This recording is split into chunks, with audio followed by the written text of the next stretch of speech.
In today's video, I'm going to teach you how to create an ERD, or Entity Relationship Diagram, in Lucidchart.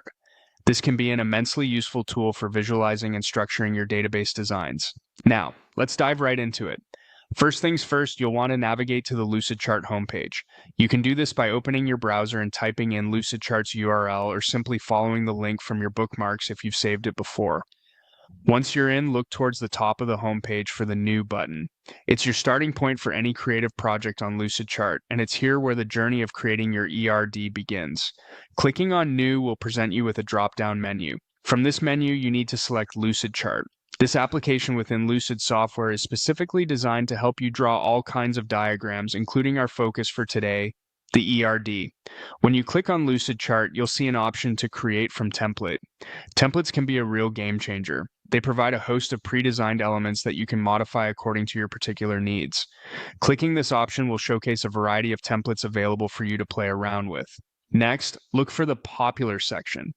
This is often where commonly used templates, like the ERD, are found. However, if you don't spot it right away, don't worry. Lucidchart offers a convenient search bar. Simply type in database ER diagram to find precisely what you're looking for.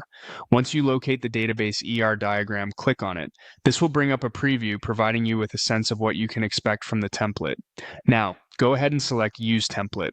With a single click, you'll have a fully loaded ER diagram template ready for customization. At this stage, feel free to use the template to guide your project's structure.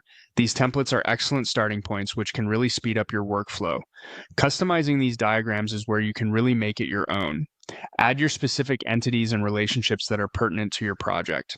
To go even further, use the Entity Relationship tab to add more relationships as needed.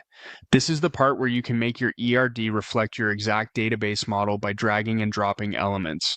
After you have the elements in place, don't forget to edit the attributes according to your requirements. Rename elements, adjust connections, and make other edits until the diagram fully represents the database structure you have in mind. And there you have it. With these steps, you've created an ERD using Lucidchart. This tool is fantastic for turning complex data relationships into easily understandable visuals, which is crucial for effective database management and planning. Thanks for watching, and happy diagramming.